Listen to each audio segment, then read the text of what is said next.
Umpisahan po natin ang ating programa for today's talk.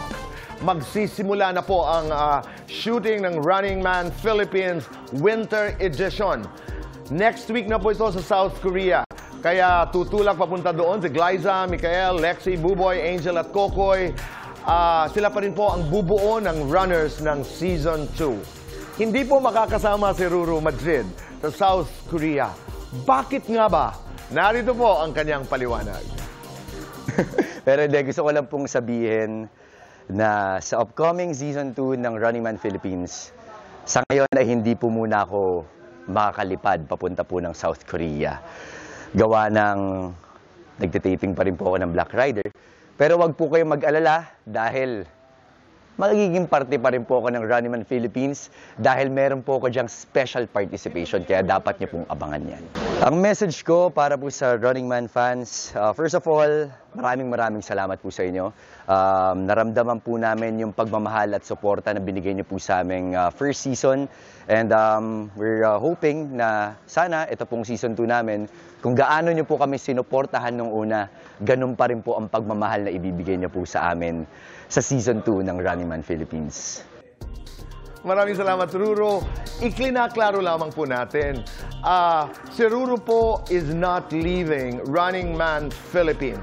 Hindi man siya mapapanood sa buong season, but he will have a special participation. Abangan po natin yan. Sabi nga ni Ruru, once a runner, always a runner. Bukas at sa Huwebes po ay samahan niyo po kami. Hindi naman, samahan niyo po kami araw-araw. Pero particularly, tomorrow and Thursday, makakasama po natin ang cast ng Running Man Philippines para malaman pa po natin kung ano ho ba talaga ang magaganap sa Running Man Philippines Season 2 Winter Edition.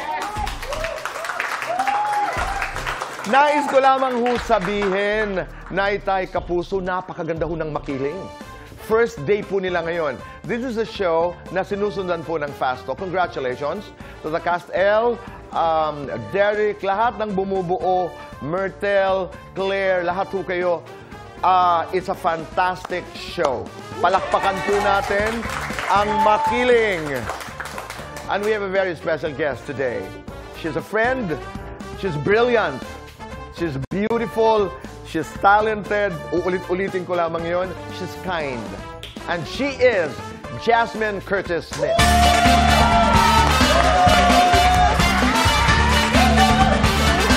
New Year! I'm happy to see you. So happy to be back. Happy New Year. And you'll be coming back and back and back and back. And congratulations. When is the show starting? Next Monday na po yan, Tito Boy, 9:35 p.m. That's January 15. Yes, January 15, Monday to Sing out the Thursday. title. Asawa ng asawa ko.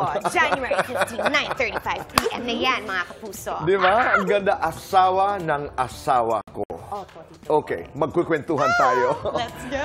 Okay, naging bisita namin dito si Gina at saka si Luis the other week. And sabi ni Luis, hindi ito ordinaryong kaliwaang story. Gamit-gamit ang lente ng isang artista. What is it about? Ang hirap i-summarize, Tito Boy, kasi ang dami In a few talagang- lines, no? In a few lines. To not be too general na sabihin, ano lang siya, complex love story or complex na agawan ng asawa or what. But because my character, Christy Manansala, ang dami niyang pinagdaanan, Tito Boy, sa 4 years na mawawala siya. This is something na pakita na po namin sa teaser and trailer. 4 years siyang mawawala and then she comes back. Everything is in set in motion na okay na silang lahat, naka-move on na sila, Tito Boy. What does she do? How does she fight for the right to be back in her family's life ulit? Paano niya ulit mapapatunayan na deserve niya kunin ulit yung asawa niya at yung anak niya sa babaeng ngayong The name of the inasawa child na. is Tori. Tori. Victoria, but Tama. Tori. Ako